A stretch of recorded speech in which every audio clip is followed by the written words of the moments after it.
योग क्या है? अक्सर आम जनमानस योग का मतलब कुछ शारीरिक क्रियाओं का अभ्यास ही समझते हैं, जैसे आसन और प्राणायाम, जिससे लगभग हर देश का आदमी थोड़ा बहुत परिचित है। योग का शाब्दिक अर्थ जोड़ कहलाता है, लेकिन जोड़ मतलब किसका, किसके संग? क्या शरीर के एक अंग का दूसरे अंग से जोड़ योग है? कुछ लोग कहेंगे मन को आत्मा से जोड़ना योग है, कोई कहेंगे आत्मा का परमात्मा से जुड़ना योग है।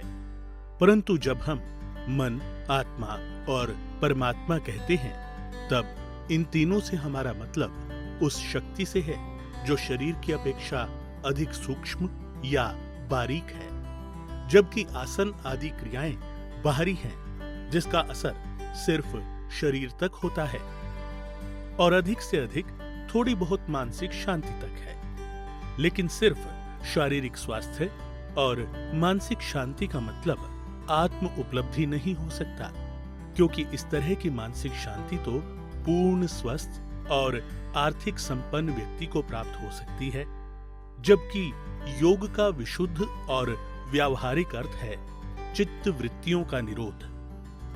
चित्त वृत्तियां मतलब मन का आंतरिक स्वरूप, जो कि साधारण मन जिससे हम हर रोज के कार्य व्यवहार करते हैं, उससे अधिक गहरा और सघन है।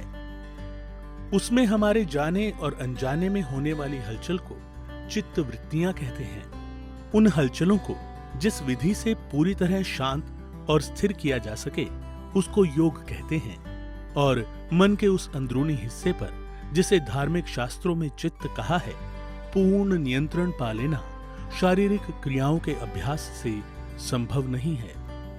योग का मतलब उस साधन या विधि से है जिसकी पहुंच चित्त अर्थात मन के उस गहरे स्तर तक हो जहां पर यह हलचल हो रही है, और वो साधन जिसके अभ्यास से मन के उस हिस्से पर नियंत्रण पाया जा सके, वही वास्तविक योग साधन है। क्योंकि जिसको आम जनमानस योग समझते हैं, अगर वही वास्तविक होता तो आज हमें घर घर में आत्म अनुभवी आदमी मिल जाते, क्योंकि ऐसे हजारों लोग हैं जो योग की सैकड़ों क्रियाओं और आसनों के जानकार, मर्मज्ञ और उन्हें करने में निपुण हैं। इतना होने पर भी अगर उनसे आत्मा की अनुभूति के विषय में पूछा जाए तो वे नहीं बता पाएंगे। इससे ये सिद्ध होता है कि योग की बाहरी क्रियाओं का अभ्यास एकमात्र शारीरिक व्यायाम है, इससे अधिक और कुछ नहीं। इसलिए यह आवश्यक हो जाता है कि योग की उस विधि या साधन की खोज की जाए जिससे ईश्वर अनुभूति या आत्म उपलब्धि हो सके। वास्तव में वही वास्तविक योग है। उसके अलावा सब कुछ केवल शारीरिक व्यायाम मात्र है। वही वास्तविक योग साधन है।